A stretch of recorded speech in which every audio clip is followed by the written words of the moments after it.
In this episode of the Ben Greenfield Fitness Show, in my opinion, the biggest culprit that I see over and over again as a staple in people's diet, a lot of people think it's sugar, but it's not. The number one thing that you can do to then convert these fat cells into other tissue or to kill them. This is a trick that it kind of flies under the radar, but it's one of my secrets to staying lean year round. Grandma said you'd get sick if you didn't put your coat on, exactly. Right.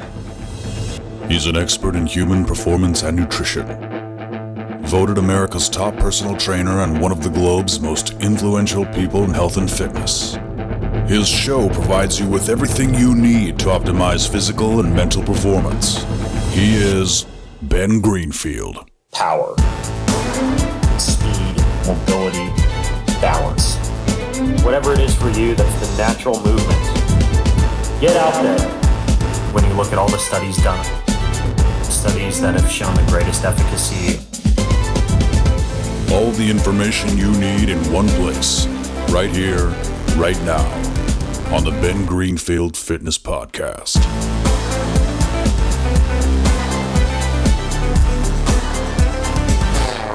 Yo, it's Ben Greenfield. Today's kind of a weird podcast episode because it is actually a full one-on-one interview that I conducted with my friend Vishen Lakhani when I was in Estonia.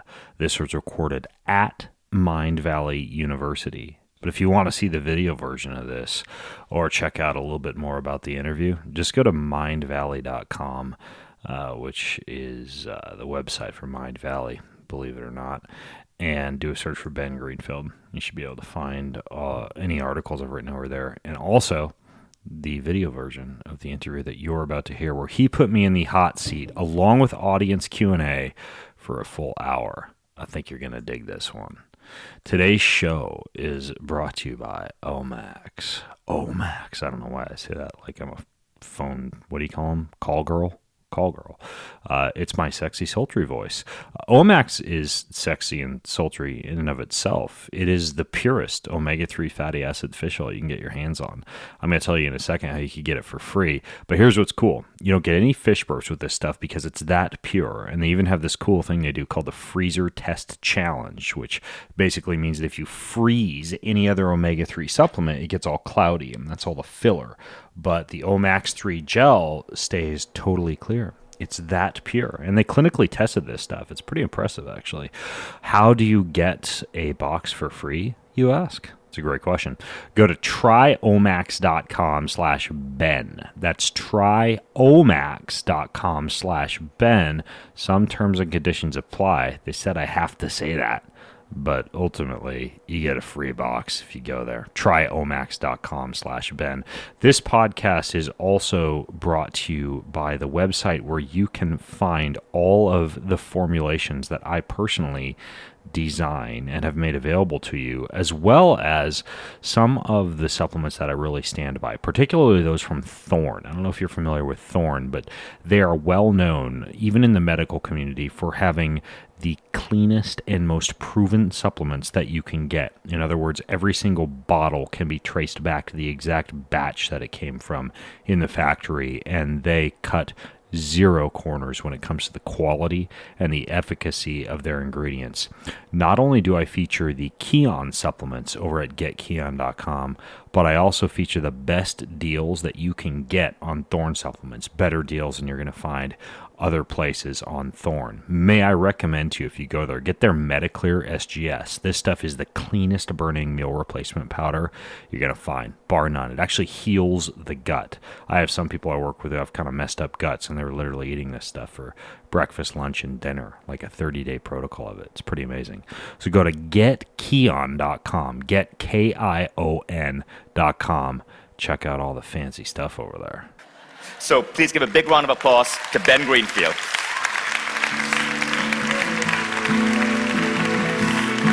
Thank you, brother. That was a fun business meeting. That was quite the business meeting. Have a seat, Ben. So normally when I do interviews, I sit on that side and the guest sits on this side. Do I have to sit? This is my prettier face.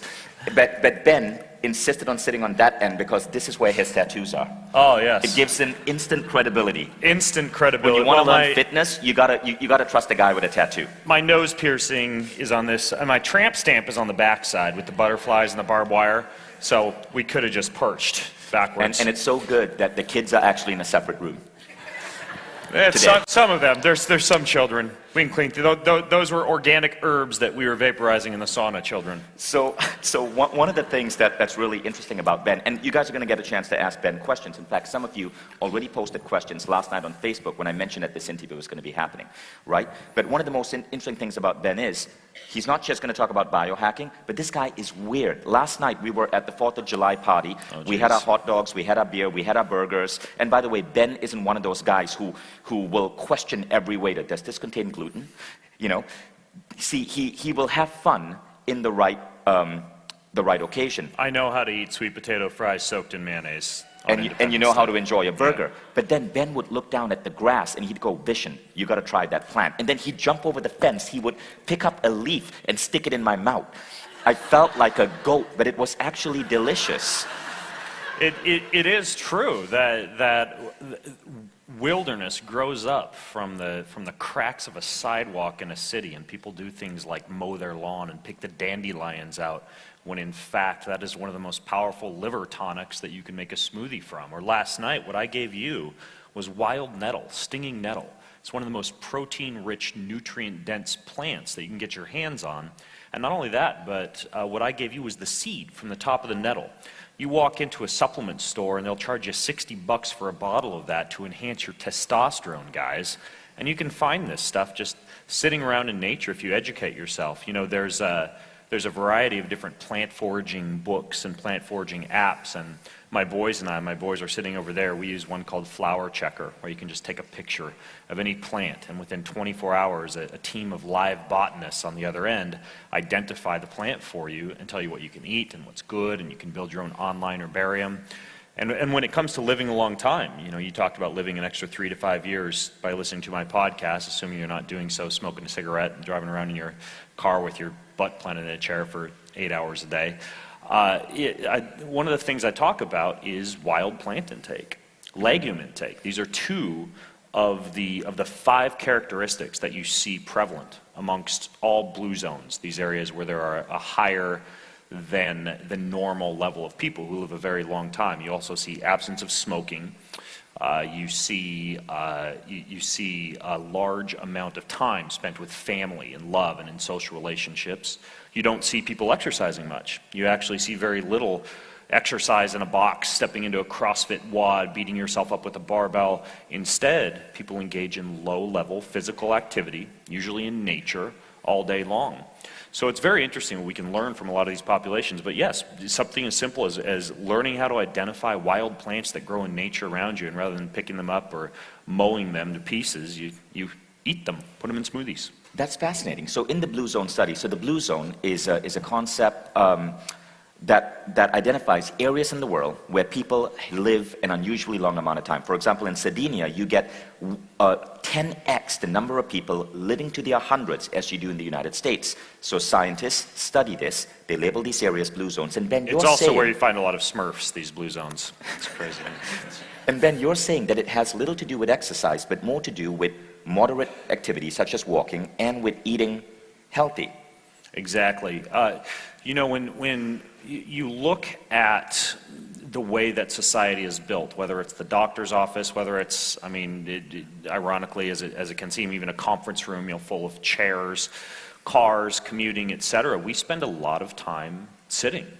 And when you look at a lot of hunter-gatherer populations, when you look at a lot of what our ancestors did, and when you look at a lot of these blue zones, people are working with their hands. They're gardening, they're hunting, they're gathering. And I understand that if you're a blogger, or you're a podcast, or you work in IT, or you're a computer engineer, you're relegated in a very similar way as I am to being in front of a computer, in front of a screen much of the day. But you can hack your environment to simulate that of our ancestors, or a hunter-gatherer, the people we would find in the blue zones. Everything from standing workstations to special pads pads that you can stand on. I in my own office have a little balance board that I stand on, a standing desk that I can crank up and down. I've got a walking treadmill, and when I travel, you ought to walk into my hotel room. I'll take a chair and stack it on top of a coffee table and put a couple of books on top of that, and I'll stand while I'm working. I stop about every 25 minutes to do some form of exercise, like 10 burpees or 100 jumping jacks, or something that puts just a little bit of blood flow and also releases a very powerful molecule it's like Viagra for your whole body. It's called nitric oxide. And by doing those little things all throughout the day, my goal is this: by the end of the day, exercise to stay fit or to improve the way your body looks or anything like that should be an option, not a necessity, because you've hacked your way into being physically active all day long. And even when I'm in a conference like this, and I won't take it as disrespect if any of you want to do this, I'll stand up, I'll walk to the back, I'll stretch, I'll move, I'll stand, I'll shake. But the idea is that they've even shown that if you exercise at the beginning of the day or at the end of the day, and you have a good exercise habit, you go to the gym, if you have your butt planted in a chair for 8 hours a day in between those exercise sessions, you still have a high risk for cardiovascular disease and a host of other chronic diseases. So the trick is not to exercise per se in a structured traditional exercise format. It's to engage in low-level physical activity all day long. Wow, that's an intriguing idea. And I remember some studies done. There was a BBC documentary on this, and they installed an exercise bike in an office, and they found that people who would get on that exercise bike and engage in around a minute to 4 minutes of simple Tabata would show the same increase in their health, and I don't remember exactly how they were tracking their health, as people who were doing aerobics in the morning for half an hour or so. Exactly. Does anybody know what a Tabata is? This was developed by a Japanese researcher who found that a 4-minute exercise session of 20 minutes, or 20 seconds rather, 20 seconds pretty hard, like smoke coming out your ears pretty hard, like you're running from a lion or you're in a sword fight at medieval days. You 20 seconds on, 10 seconds off for 4 minutes, that's a total of 8 rounds, simulated 30 minutes of steady state exercise on a treadmill or on a bicycle or doing any other form of chronic cardio. It's called a Tabata set. But what's even more compelling than that is there are 2 things that are the most important things to pay attention to if you want to live a long time and have the absence of disease and a high quality of health during that time. Number 1 is controlling what's called glycemic variability. Glycemic variability is how often your blood glucose goes up and down during the day. The other is to control your inflammation. Inflammation is something that builds up in the body when you eat a lot of vegetable oils, when you eat a lot of sugars, and even when you get exposed to high amounts of Wi-Fi, dirty electricity, poor air, unclean water, etc. The idea is if you can control glycemic variability and inflammation, you've taken care of the 2 lowest hanging fruits when it comes to your longevity. Now, this idea of the Tabata set that enhances your fitness in a very short period of time during a workday could be brought to the next level when we look at research on what it takes to actually control blood glucose prior to eating. Now, if you exercise before you eat, you'll actually enhance your body's ability to be able to maintain a normal blood glucose response after you eat. But do you know how long you would need to exercise, how long you need to do that explosive Tabata type exercise in order to enhance your blood glucose response? I was shocked when I saw this study. It's 30 seconds. 30. I mean, you can drop and do 20 burpees and do that prior to a meal, and you'll vastly improve your glucose response to the meal. Furthermore, this is another research study in Japan. If you walk for about 15 minutes after a meal, you also do a fantastic job at supporting your glycemic variability. So the idea is, for me, when I know I'm going to be eating a large meal or eating a lot of carbohydrates or having dinner or really having any meal at all, I'll just go out of my way to drop and do some push-ups. I have a rule when I'm at a restaurant, I'll slip into the bathroom and do, I call them air squats. My friend Jeff, when he first saw me do this, began to call them piss squats, because I'd say I was going to go to the bathroom to take a pee and I'd come back kind of red-faced because I'd done my 40 squats. But the idea is you do something that just gets the heart rate up a little bit before you go eat a big meal. Then you go on a quick walk afterwards. It's a very, very good way to control glycemic variability as are those Tabata sets that you talked about that And you you're can saying, do and you're saying in these your air office. squats take 30 seconds in a bathroom before you start your meal. I have rules in my life, little rules to keep me active. Like I mentioned, I'll stop every 25 minutes during a work day and step away to, swing a little kettlebell that I keep under my desk or hang from a pull-up bar near my office or do something that keeps me active. But a couple of other rules are, I'll do the 40 squats when I'm at a restaurant. So if any of you are at a restaurant with me this week and you see me disappear into the bathroom frequently, it's not because I have a small bladder, it's because I'm off doing my squats. On an airplane, I actually do 20 squats when I'm in an airplane. Anytime I stand up to go and use the restroom, I close the door and I do 20 squats. My rule is the butt has to kind of touch the back of the toilet seat when they're doing squats. And these little rules that you kind of sprinkle throughout your life, coming full circle to this idea of trying to simulate what the Blue Zones do or what our ancestral hunter-gatherers did, you're basically just tricking your body into staying physically active all day long. And it comes down to habits, rituals, routines, and rules that you implement into your life to keep you active. And so in summary, it's not about doing 30 minutes of aerobic activity in the mornings, right? It's about spaced out activity for 30 seconds to a couple of minutes throughout the day. Exactly, and I'm not saying that, if your own personal Mount Everest is to go to an Ironman triathlon or to go to a marathon or go to one of these Spartan races, I respect that. If that's something that you've set up for yourself as a goal, and if you have set that up as a goal, yeah, you got to go out on, less frequently than most people would have us to believe. The human body is actually innately very, very good at endurance. We can outrun, given food and water, any animal on the face of the planet. So you actually have to train for endurance far less than you think. We have a very large amount of stamina. But the idea is if you are an athlete or if you've signed up for something that's going to push your body, you got to do a little bit more than a Tabata set at the office and some piss squats on the airplane, right? But unless that's your goal, or unless you're getting paid to be a professional athlete, there's not a need to go out and do these long exercise sessions that beat you up. And in fact, they've done research on how much exercise is too much, right? What would be the amount of exercise that would give you a law of diminishing return and increase what is called your risk for mortality, your risk of dying at an earlier age.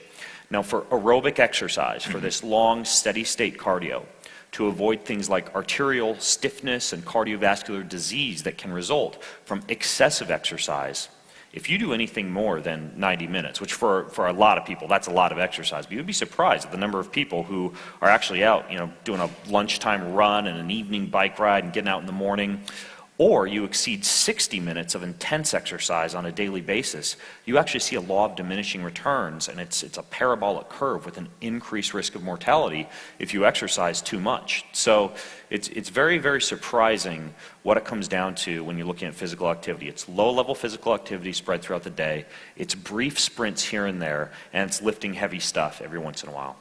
That's really interesting. Now, Vox, the online magazine, recently carried an article suggesting that there's this grand myth in our society that we need to exercise to lose weight. But what they said is that science now shows that 90% of our body shape has to do with what we eat and not the amount of exercise. What are your views on this? It has a great deal to do with that because of that second component that I talked about, inflammation. Right, if you have low-level chronic inflammation all day long, and again, this can come down to the water that you drink, so it's more than just the food, the water that you drink, the amount of artificial light that you're exposed to, the number of times you're bombarding your body with Wi-Fi signals, the quality of the air that you breathe. I don't want to scare you into thinking that you're doomed by living in a post-industrial era to an early death. There are things you can do. I mean, you can have portable HEPA air filters that you carry with you if you live a nomadic lifestyle, or a good air filter in your office. You can drink good, clean water or buy glass bottled water when you travel. You can put your phone in airplane mode and hardwire into the router or into the wall in a hotel room when you're traveling. There are things that you can do to control this, but when it comes to food, the idea is that low-level inflammation can not only restrict the body's ability to kill fat cells or to convert fat cells into other tissue, but it can also downregulate a lot of the nerves in the abdomen and the stomach and a lot of these things that help us carry this tall, upright posture that allows us to look good. We see actual damage to those nerves when we're in a chronically inflamed state or when we're eating foods that leave us in a state of gut inflammation. So when it comes to inflammation, in my opinion, the biggest culprit that I see over and over again as a staple in people's diet, a lot of people think it's sugar, but it's not. And the reason for this is that, as we were just alluding to, you can metabolize sugar. Right? I can do 30 burpees before a meal and go for a walk after a meal and have a big batch of something sugary, like sweet potato fries or a few slices of bread or some dark chocolate or red wine or whatever with the meal, and it's burnt off, right? That glucose, if it's actually not in excess and if you're moving, is really not as big of an issue as the oils in the meal that you're eating. Because your body can burn some of those oils, but it will also take the oils and the fats in the foods that you're eating, and it will use those to make your cell membranes. You are literally made up of not only what you eat, but what you ate. Right? What that big bear that you're going to eat at medieval days, whether that bear was fed on corn and grain and trash, or whether that bear ate blueberries and wild fish, right? Like, that's going to influence what your cell membranes are comprised of. And when I traveled here to Tallinn, for example, I'll often stop at the little newsstand at the airport and stroll through and look for some healthy snacks to buy, right? And even when you go to the healthy food section at the airport stand or at Whole Foods or any of these other fancy, so-called organic stores, and you look at the ingredient label, more often than not, you're going to see, in addition to organic agave syrup and cane sugar, and again, I'm not as much of being not a fan of those as I am of this next ingredient. You'll see canola oil, safflower oil, sunflower oil, peanut oil, any number of different vegetable oils that are used to coat healthy foods, that basically bastardize a healthy food and turn it into something that damages your cell membranes. So anytime I'm evaluating whether or not a food is going to cause that type of inflammation that's referred to in the Vox article as being something that would disrupt my physiology and disrupt my body's ability to be able to burn fat or kill fat cells, the first thing I look at is the oils. You want an oil that is stable, that's unprocessed, and that hasn't been heated to high temperatures or exposed to high pressures. If you walk into my house and you come sit with me in the sauna and do the infrared light and roll around in the snow and then walk into the pantry, you'll find that we have macadamia nut oil, avocado oil, extra virgin olive oil, and a little bit of grass-fed butter, sometimes some ghee, right? These are all oils that are very stable at high temperatures, or that carry with them some antioxidants like extra virgin olive oil, good green. I love being in Europe because the olive oil is real, right? A lot of the olive oil in the States, even at 5-star Napa Valley restaurants, is cut half and half with canola oil to save money, right? Extra virgin olive oil, though, that's green and spicy and flaky, and my kids and I do olive oil tastings at home because we're a member of an olive oil club that sends us olive oil from different areas of the world. But this type of oil is actually great for you. It's not the trick is not to avoid fats. It's to avoid the type of fats that cause inflammation. And if you guys want, if you're actually doing a good job controlling your vegetable oil intake, looking at your food labels, even asking at a restaurant, hey, could you cook this in butter? Could you cook this in extra virgin olive oil instead of canola oil? Which you'd be surprised at the number of restaurants that will very easily do that for you back in the kitchen. They'll take those Brussels sprouts that you love to get that they bring out nice and crispy to the table, but that are often cooked in canola oil. They've got extra virgin olive oil and butter back there, and you just tell them, hey, can you make those Brussels sprouts with a good healthy fat like a butter or an olive oil instead? If you're making these type of changes to your diet, I'll tell you, if you guys want, the number one thing that you can do to then convert these fat cells into other tissue or to kill them. This is a trick that it kind of flies under the radar, but it's one of my secrets to staying lean year round. So what is that? Because I got a couple of questions here. And Amrit Sandhu. Amrit, are you in the house? Amrit is somewhere in the house. There he is. What's up? And Amrit said, what's your favorite health hack? We could probably lump this into that category, Amrit, as a really, really good health hack. So I'll tell you the hack, and then I'll tell you how you can up-level it, upgrade it, and take it to the next level.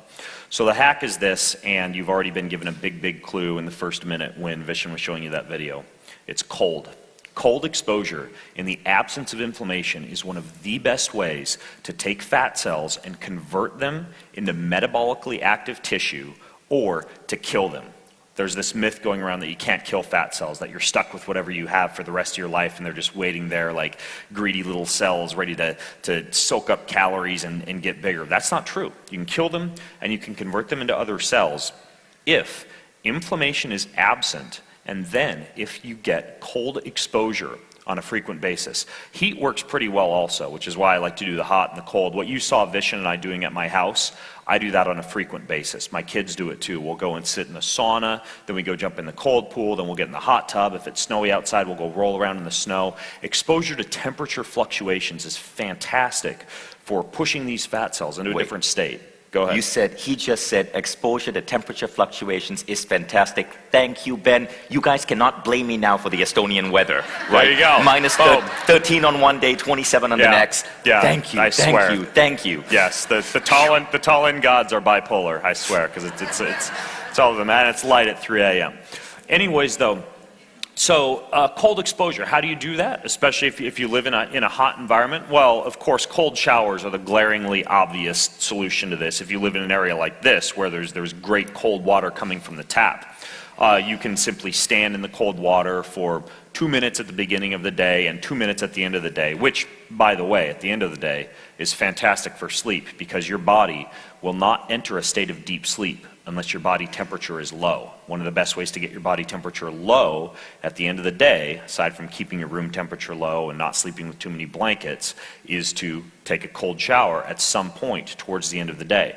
Now, I will typically about once a week take that to the next level and go sit in a cold bath or go jump in a cold river or a lake or the sea or something else that kind of gets me to the state of shivering, the state of being even more cold. If you live in a hot environment, there are biohacks that you can use. There are, for example, companies that will sell gear that you can place on areas where you tend to have a lot of metabolically active fat tissue.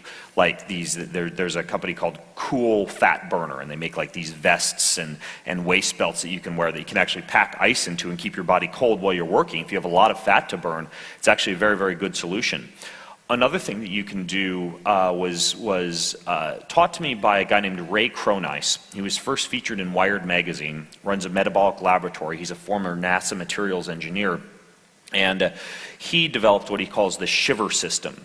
He came and spoke at an event I did in Spokane, Washington, and shared some of the stats on stage, and my mind was blown. He was burning 20 to 30 pounds of fat per month off of the clients that he was working with good healthy food, absence of inflammation, not exercise, but this low-level physical activity throughout the day. And then at the beginning and at the end of the day, they would take a 5-minute shower, and that 5-minute shower was 20 seconds of cold with 10 seconds of hot, 10 times through, right, for 5 minutes. That's it. Cold, hot, 10 times through. If you get bored, you can go to, for example, Amazon and grab yourself, I do this, a little underwater MP3 player, so you can listen to audiobooks or podcasts or whatever kind of gets you motivated as you're there hanging out in the shower, Pet Shop Boys, whatever you like to listen to. Anyways, though, the idea is that you do this at the beginning and the end of the day. You're getting temperature fluctuation, you're getting a nitric oxide release, you're shutting down inflammation, you're enhancing blood flow. You feel fantastic. It's great for your cognition as well. And then finally, the heat part of things that you saw us doing in the sauna, you develop heat shock proteins. Heat shock proteins are a special type of protein that you can build in your body with cold and hot exposure, and these make you more resilient to stress. Not just physical stress, but also mental stress. If you do something that is, for example, a common practice here in Estonia and also in Finland, something like a sauna a few times a week where you're getting yourself nice and hot, you develop these heat shock proteins. And so if you use the cold in addition to the heat, you're kind of getting the best of both worlds. So Ben, another aspect of health that you talk about in great detail, you wrote an incredible blog post on this, right? And check this out. Ben Greenfield on sleep. Google that, you'll find his blog post. By far the most detailed post I've seen on the science of sleep for well-being. Let's talk about sleep. That article will put you to sleep pretty quickly, by the way. That's the trick, is you read the article and you go to sleep. Because speaking of cold, you've even recommended to me certain temperatures to go to bed at. Right. So sleep hacking is something that I find fascinating. I protect my sleep quite a bit. I track my sleep. I shoot for about 10% of my night spent in deep sleep. Deep sleep is a lot of where your memory formation occurs, a lot of neuronal repair and recovery occurs. It's not the only type of sleep that you want. In the lighter stages of sleep, for example, you get more muscle healing, you get more of a tending to of your musculoskeletal system and some of your other body's systems. But when it comes to your neural system, your brain, your neuromuscular system, staying cold, sleeping in a cool room and maintaining a lower core temperature increases the percentage of deep sleep that you get dramatically. So in addition to, for example, taking like a cold shower at some point towards the end of the day, it doesn't have to be right before bed. And as a matter of fact, right before bed, you get a little bit of a cortisol dump that can keep you up a little while. I'm not a fan of doing the cold shower right before bed. But you can keep your room, the ideal temperature for sleep. Does anybody know this? For deep sleep? 60 degrees Celsius. About, you're going to make me do the Celsius Fahrenheit conversion. Dang it.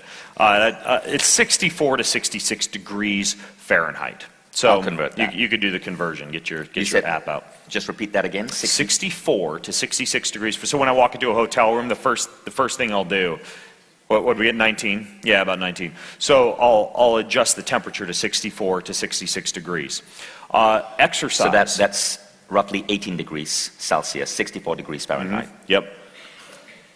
Exercise or physical activity. If you're doing it, let's say you're doing the 10X program, for example, you want to do it at some point during the day because it will enhance your deep sleep to move during the day. Again, it doesn't have to be a traditional gym session. It can just be, burpees and pull-ups and walking kind of spread throughout the day.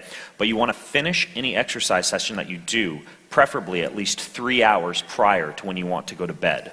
And the reason for that is because that gives your neuroendocrine system a chance to shut down some of the cortisol. It also gives your body temperature a chance to go back to normal. There are also... So sorry, Ben, you're Go saying ahead. the optimal time to exercise is 3 hours before you go to bed. Well, the optimal time to exercise varies, and I'll fill you in on that in just a second. But whatever you're doing for exercise, aside from that easy postprandial dinner time walk, that easy walk that you do after dinner, would be just making sure that you finish up any hard exercise at least 3 hours prior to when you're going to go to bed. So if you are going to go to the gym, you'd ideally like to be done at the gym. If you're going to go to bed at, let's say, 11 p.m., you'd want to be done with your gym session by 8 and no later than that. Now, when it comes to exercise, if you are going to exercise, and then I'll return to how to keep your body cool during sleep, because there's a few other strategies that you can use. Timing of exercise, though. The ideal scenario is if you are going to exercise, your body has this natural rise in cortisol when you wake up. When light hits your eyes in the morning and you get out of bed, your body releases some hormones that naturally wake you up. One of those hormones is not coffee, by the way. You don't naturally have coffee floating through your bloodstream. As a matter of fact, I've done continuous blood glucose monitoring, and the single biggest variable that shoves my blood glucose up very high in the morning is, believe it or not, coffee, because coffee causes this big release of cortisol that then causes your liver to dump a bunch of sugar into your system. That's not a bad thing necessarily. I'm all about better living through science and using some of these wonderful herbs and plants that we have all around us in nature to enhance our life, and I would classify coffee as one of those. But if you do have adrenal issues, it's profound how much extra cortisol coffee kind of dumps into your system. But the idea is that because you have so much natural cortisol release into your system when you wake, the best type of exercise to do in the morning is something that I call easing into your day. Something restoring, something relaxing, something that might even pair well with a meditative or a prayer practice at the beginning of the day. For me, that's usually something like a nice walk in the sunshine. Or sometimes I'll go down and do some yoga moves in the sauna and finish those up with a cold shower. Yoga in and of itself is great. An easy swim, maybe a simple bike ride through a park. Something that's just very simple and relaxing and restorative, maybe allows you to focus on your day, allows you to think about what you want to accomplish that day, make your affirmations, engage in deep breathing. These are the type of things that the body is very receptive to in the morning that can enhance your deep sleep later on in the evening. Now, between about 4 and 7 p.m., your body temperature peaks, your reaction time peaks, your grip strength peaks, your ability to be able to build new muscle after workout peaks. So if you're going to do a hard exercise session, again, It's not necessary to get a nice body. It's not necessary to live a long time. But I understand that sometimes it feels good. Sometimes you're competing in an event. Sometimes maybe you want a little bit of extra muscle because you like the way you look with that extra muscle. You like the way your jeans fit. You like the way you fit in a t-shirt, etc. There's a lot of reasons that it's okay to build a little bit of extra muscle or to do that hard exercise session. But if you do it between about 4 and 7 p.m.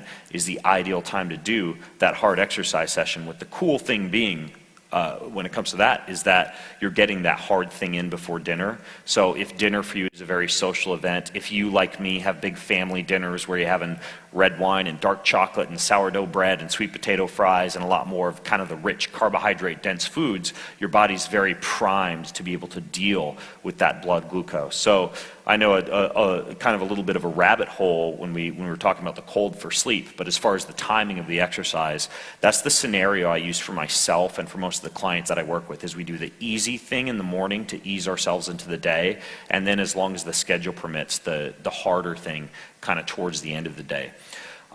One other thing for sleep that's quite fascinating, I'd be remiss not to throw some of these biohacks in there, would be I have a chili pad on my bed. Has anybody ever used a chili pad? It circulates cold water underneath your sheet while you sleep, and you can actually set it for whatever temperature that you would like, and you and your partner can actually set your own sleep temperature. So I set it at 55 degrees, meaning that the ambient air around me is about 64 to 66 while I'm sleeping, but then I've got this 55 degree cold water going underneath my body while I sleep, and that vastly enhances my deep sleep percentage as well. It all comes down to sleep just going to hygiene. do a translation. That's 13 degrees Celsius for the rest of the world.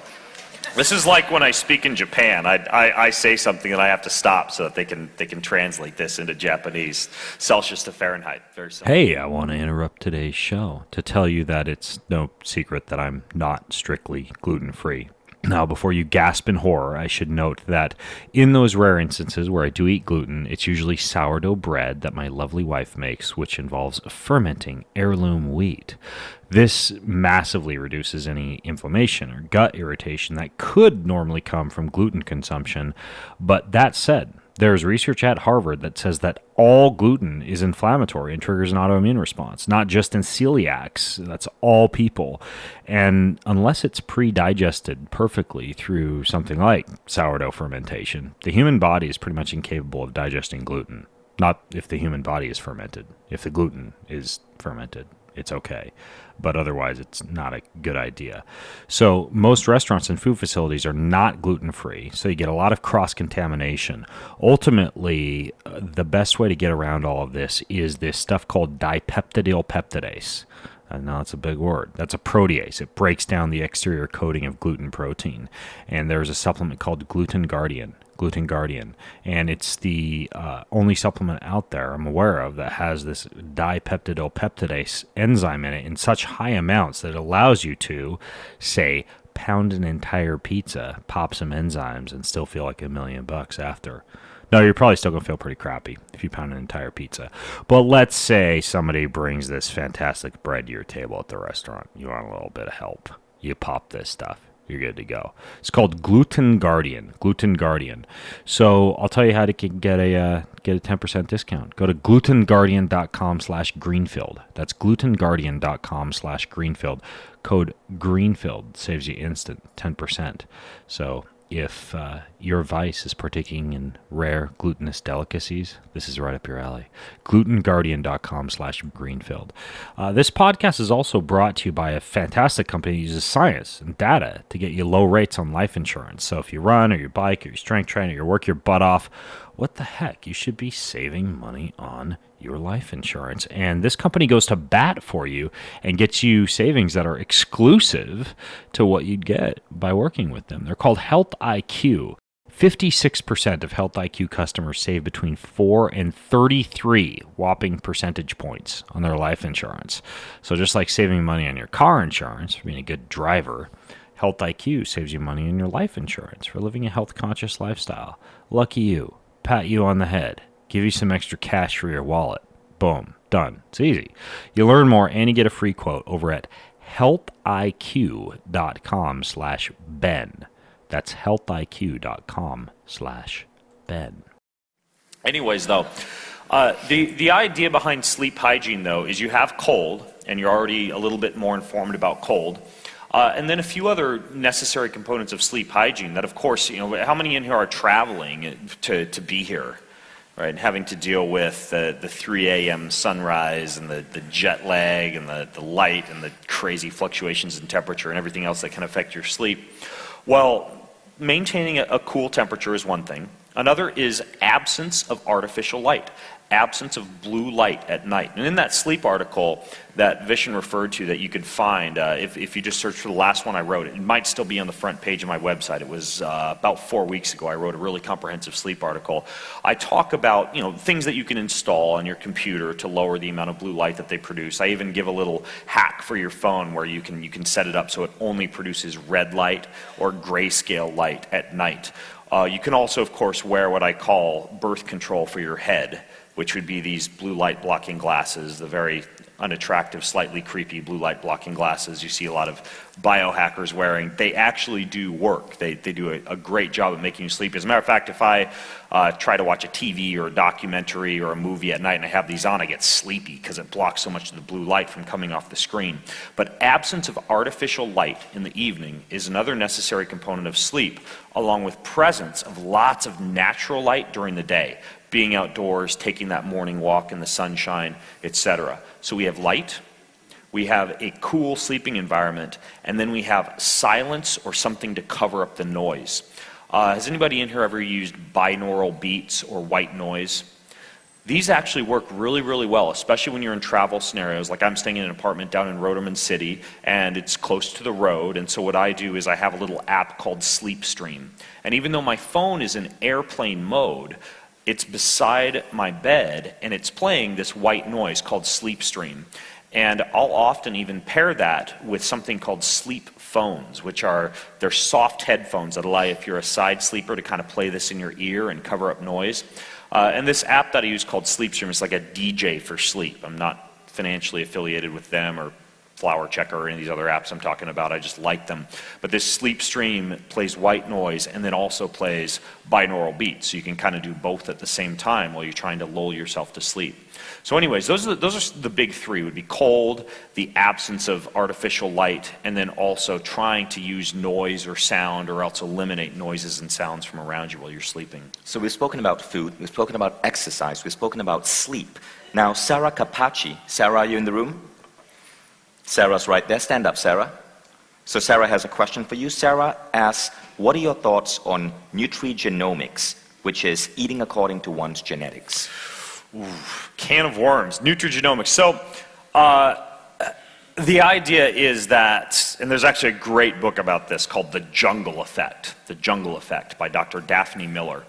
And the idea is that, Dr. Miller, for example, will take her Hispanic patients in California and put them on a more traditional Mexican diet comprised of legumes and non-GMO corn and maize and, beans and a lot of these natural foods that they would have been exposed to for hundreds of years or that their ancestors would have eaten rather than, traditional, Tex-Mex, GMO corn, refried beans, canola oil, that type of thing, and see profound healing in her patients. And she'll rinse, wash, and repeat, put Northern European patients on, for example, a slightly higher salt diet with fermented foods and cured meats and natural wild-caught fish, and again, see profound changes in health.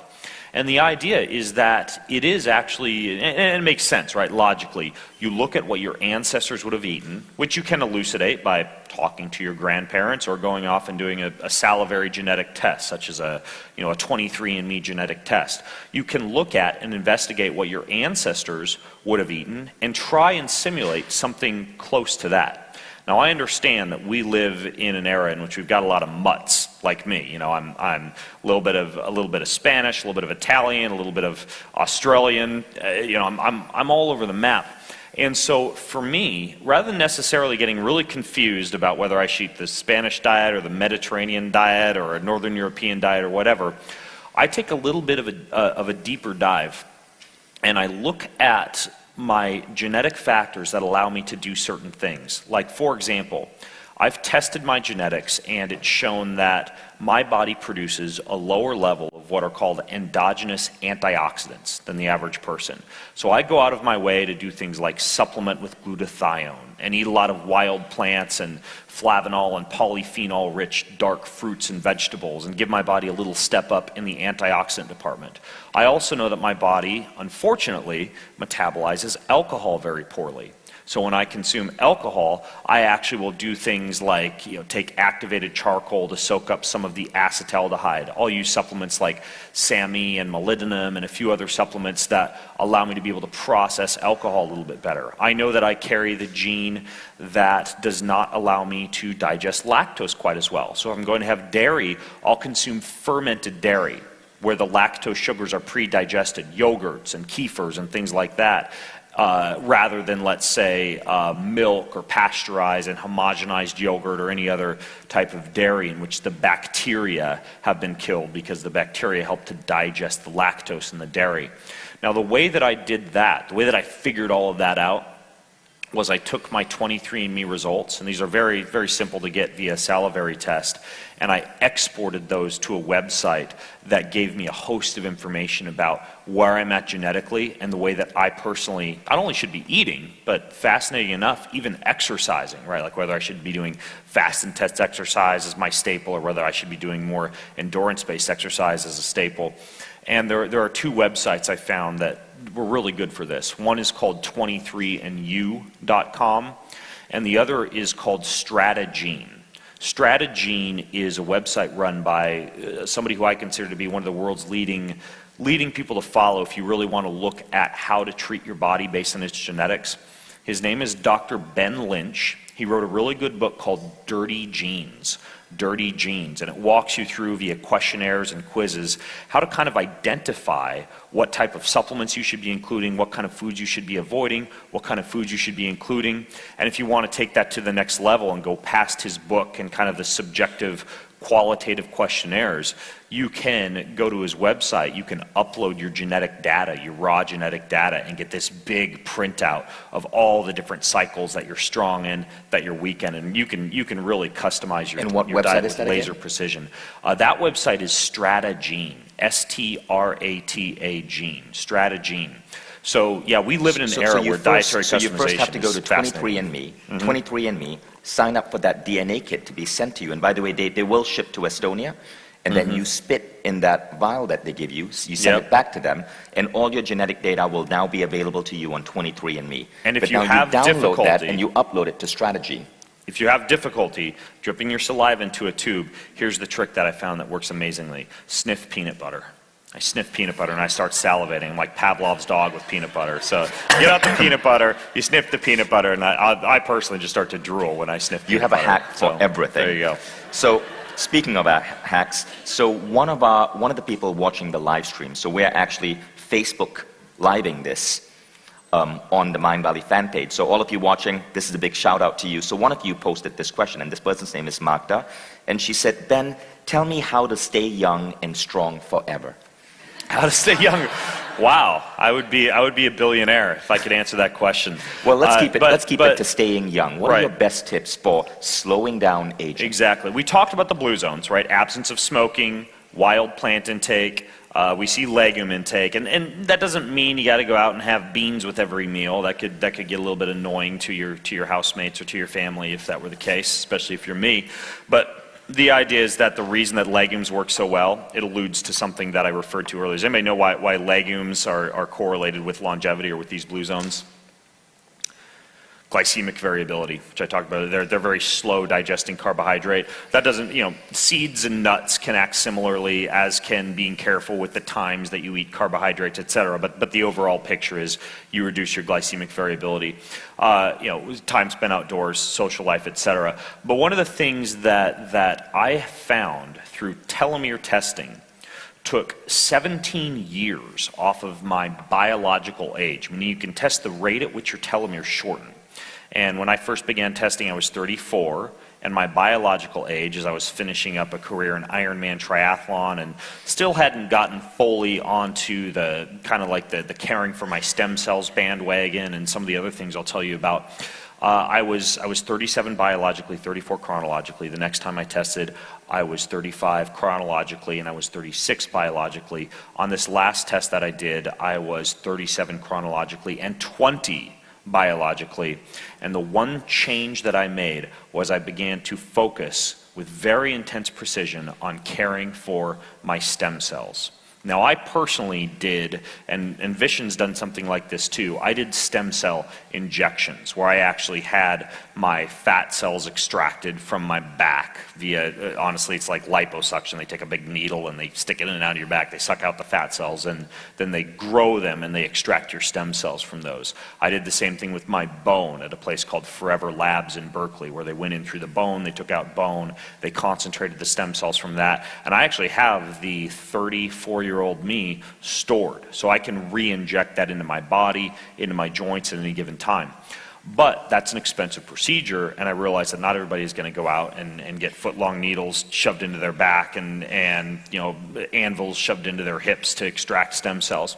You can actually enhance your own endogenous stem cell health and stem cell production, and this returns to Marta's question on longevity, by engaging in certain dietary and lifestyle practices that increase your own stem cell production. There are foods that have been proven to allow your body to create more stem cells, and there are foods that you're probably aware of as healthy foods.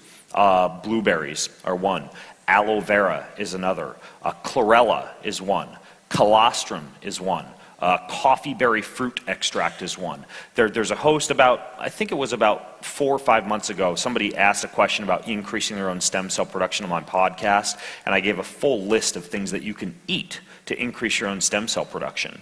Another thing, and this kind of returns to the concept that sometimes in life, the things that give you the most bang for your buck are slightly hard and slightly uncomfortable, because there's this concept of what is called hormesis. And hormesis is the idea that things that are bad for you in large amounts are actually good for you in small amounts, right? So we could take a cold shower for 2 to 5 minutes and feel fantastic.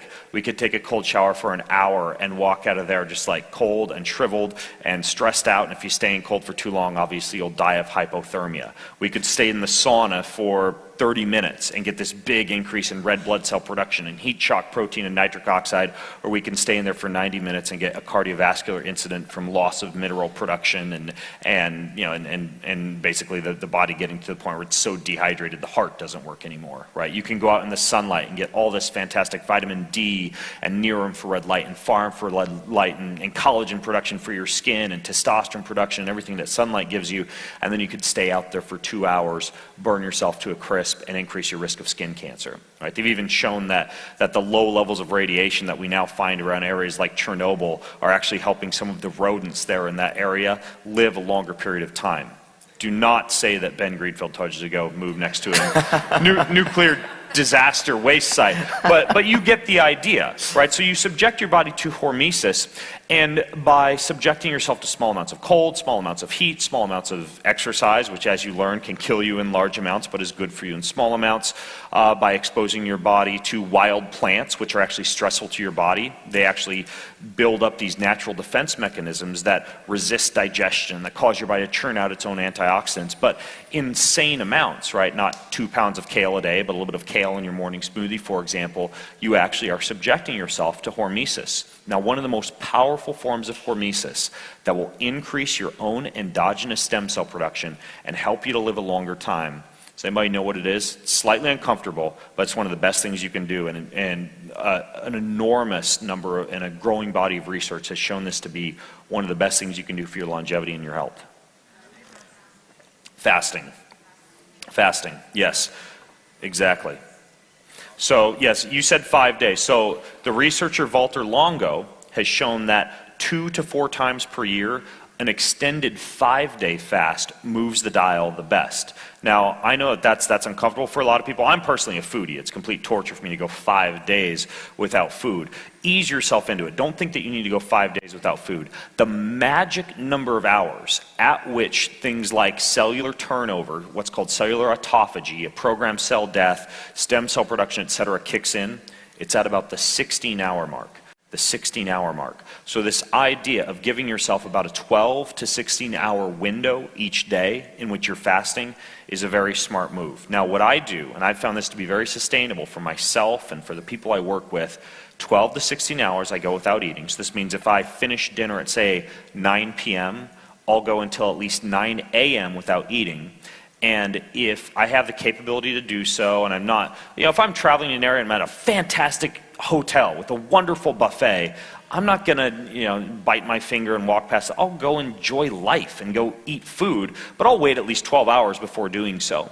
In many situations, and especially if I want to improve my cognitive performance, or if dinner's been especially large, like that small baby-sized piece of pork leg that I had at Olahanza the first night I was here at this medieval restaurant, I'll wait 16 hours to eat, right? So if I'll finish dinner at 9 p.m. and I won't eat again until 1 or 2 p.m. for lunch. In addition to that, a single 24-hour fast once every 1 to 2 weeks can really help to move the dial as well. And that's typically a dinner-to-dinner fast, meaning you finish dinner on, let's say, a Saturday night, and then you just don't eat again until Sunday at dinner. Here's the biggest mistake people make. Just to go deeper, when you say you just don't eat again, I know there are certain things which are okay. Water is okay, coffee is okay. What is okay in that 24-hour fast? Anything, and this is a mind-blowing concept. This is gonna absolutely blow you away. Anything that doesn't have calories.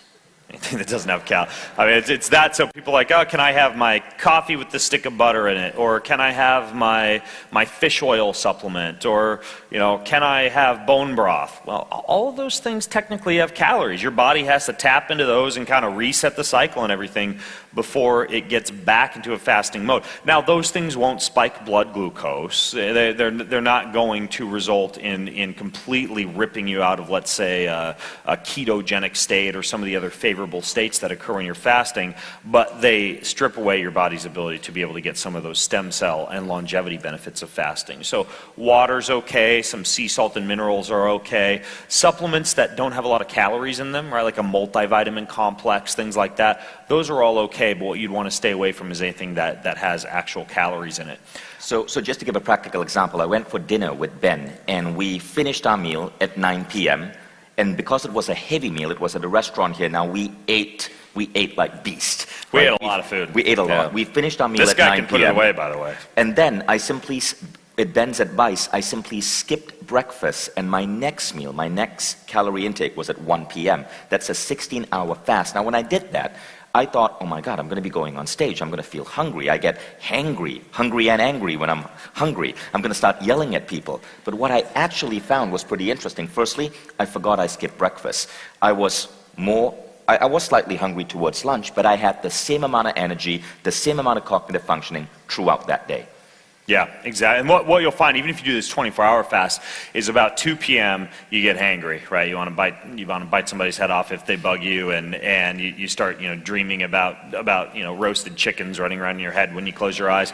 And then what happens is your body begins to shift into what is called ketosis. You start to produce these ketone bodies as your body taps into its own fat, and the more frequently you fast, the more fast and painless this transition becomes. And once you make it through that window, all of a sudden you're not hungry, right? And the other thing that I'll do on my 24-hour fasting day is I choose activities that keep my mind occupied, right? Because a lot of times food is equated with boredom. So I won't go out to lunch with people. I'll make sure I've got an article to work on, and I've got some other things to do, and I have a hike to go on, and I have all sorts of things to do to keep my mind off of food. Now, one thing, and this winds up hurting a lot of people, especially lean people or people who are very physically active. Do not think that intermittent fasting or 24-hour calorie restriction is synonymous with eating fewer calories. If you're trying to lose weight, the whole calories in, calories out equation dictates that at a certain point, you just got to stop stuffing more calories in your mouth so you tap into your own fat as a fuel. But the benefits of fasting don't come with caloric restriction. They come with a long period of time spent between eating. So this means that if you decide, hey, I'm going to take Ben's advice, and every week I'm going to do a 24-hour fast from Saturday dinner until Sunday dinner, plan a big, fantastic family feast on Sunday night. Or go to your favorite restaurant and eat a bunch of amazing, wonderful food on Sunday night. You know, sometimes I'll fast for 24 hours, Saturday dinner to Sunday dinner, and eat 2,500 calories for dinner on Sunday night. Right, so the idea is not calorie restriction, again, unless weight loss is your primary goal. But if it's longevity that's your goal, it's the idea that you simply engage in periods of calorie restriction without necessarily lowering the number of calories that you eat for that 24-hour cycle. So Ben, in the last 7 minutes we have, you wrote a white paper called Look Good Naked, and you have a quest coming up with Mind Valley, which is essentially on having a great body, looking good, and living longer.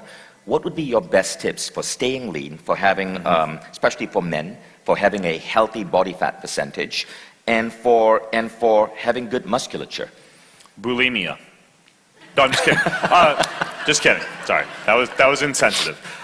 Anyways, the idea is I tapped into this strategy when I was preparing for Ironman triathlon. I used to be a 215-pound bodybuilder. So for me, it wasn't fat, it was muscle that I stripped off my body. I stripped off 40 pounds of muscle, but then I maintained very, very, very, very lean physiology without necessarily doing as much exercise as a lot of my peers were doing, and I still maintain this habit to this day, nearly 365 days a year. You are already all educated pretty much as to why this strategy works. So, you wake up in the morning in an intermittent fasted state. So your body is a little bit deprived of its storage carbohydrate. It's ready to burn its own fat as a fuel. You've fasted for 12 to 16 hours when you wake up. At that point, you put a little bit of caffeine into your system. Like I mentioned, coffee is great at dumping some cortisol, but it also amps up your fatty acid burning. Green tea also works. Anything that's caffeine-based gives you a slight edge when it comes to your metabolic rate. Now, if caffeine isn't your thing, there are some other herbs and supplements that can help. Two, for example, would be a cayenne pepper-based herb or bitter melon extract. Either of these can achieve a similar effect in terms of shifting your body into a little bit more fatty acid utilization. So you've woken up, 12 to 16 hour intermittent fast, you put some kind of supplement into your system that's going to shove you into a little bit of extra fat burning, and then you do that simple 20 to 30 minutes of very easy aerobic physical activity in a simple conversational aerobic zone.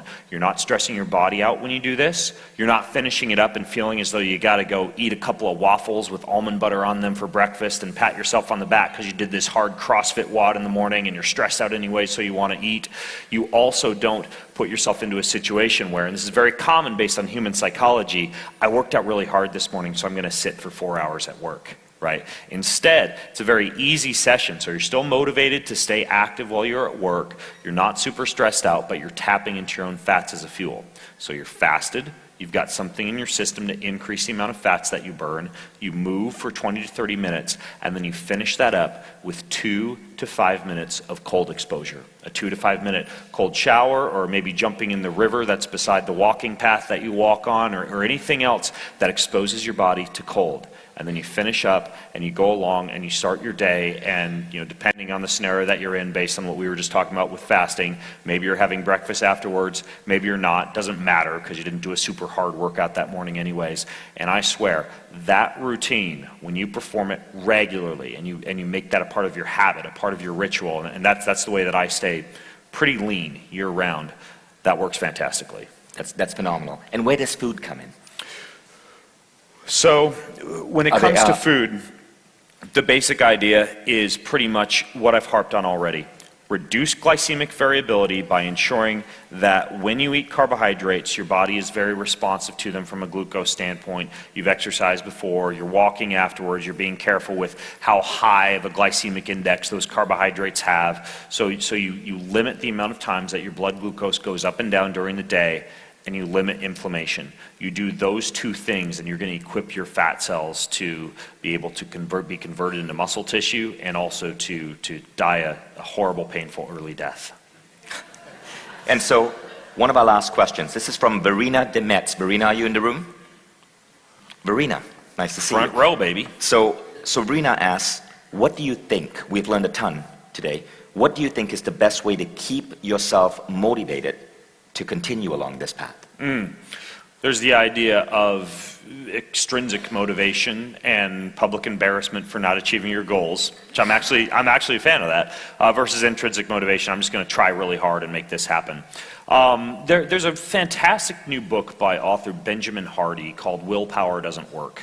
And that book is probably one of the better ones that I've read in terms of altering your personal environment to keep you more motivated. Meaning, if you walk into my office, there are kettlebells littered across the floor, there's a pull-up bar there in the door of the office, there's special fun things that I can stand on that make me want to stand during the day, there's even a walking treadmill, right? I've hacked my environment to provide me with some of that intrinsic motivation for staying fit throughout the day. So to radically change your habits, you need to radically change your environment, and that's also a fantastic way to keep yourself motivated. Just change your environment, and that can of course extend to your pantry, your refrigerator, etc. Now, the second part of that is the extrinsic motivation piece. And I've found that I and anybody I speak with who is heavily motivated to move, to stay physically active, to eat healthy, etc., they're signed up for something. Sometimes it can simply be something as simple as a quest in which you're held accountable to a community and held accountable to a daily schedule that you're adhering to because it's written down, and human psychology is that we want to check things off, we want to achieve them.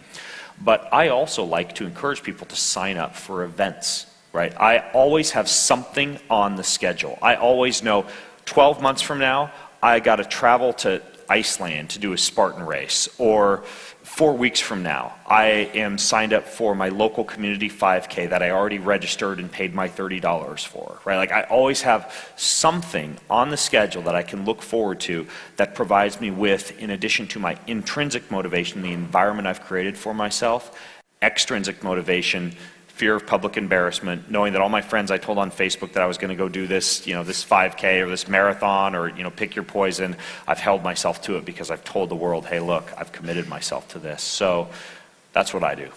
Fantastic. So Ben, in our final closing minute, any words to wrap up, or brilliant words of wisdom or advice? Go eat bear at Old Hansa tonight. Make sure to ask them to cook it in butter and extra virgin olive oil. Do some burpees beforehand. Slip off into the bathroom and do some piss squats as you're eating. Go for a nice walk afterwards through Old Town. Maybe engage in a jousting match beforehand to get the heart rate up a little bit. Yes. And then come watch Armin van Buuren. And then go the concert. dance your ass off to Armin van Buuren. Exactly. Protect our immunity because hot and cold and every time, and So that's a good question. So we're over the clock, but I do want to answer that because in many cultures around the world, there's this belief that if we go out in the cold, we're going to get sick. Grandma said you'd get sick if you didn't put your coat on. Exactly. Right. Not true, but I'll give you one final little tip. Just this wasn't what I was going to end on, but I'll end on this anyways to give you a tip because I did it this morning, and I do it anytime I'm going to be around a lot of people, anytime I'm on airplanes, anytime I'm on buses, anytime my kids have been exposed to cold or immune system issues at school. It is one of the most potent methods that I use and that I travel with to keep my immune system strong. It's a very powerful antiviral, antibacterial. It makes you smell like a giant pizza when you take it in every morning. It gives you great breath. Oil of oregano. Oil of oregano is actually one of my secret weapons for immunity. So try that one out, and I guess we're ending on oregano and bears. So there you have it. Fantastic, guys. Please give a big round of applause to biohacker Ben Greenfield. Thanks, Ben. Thanks, Fishin.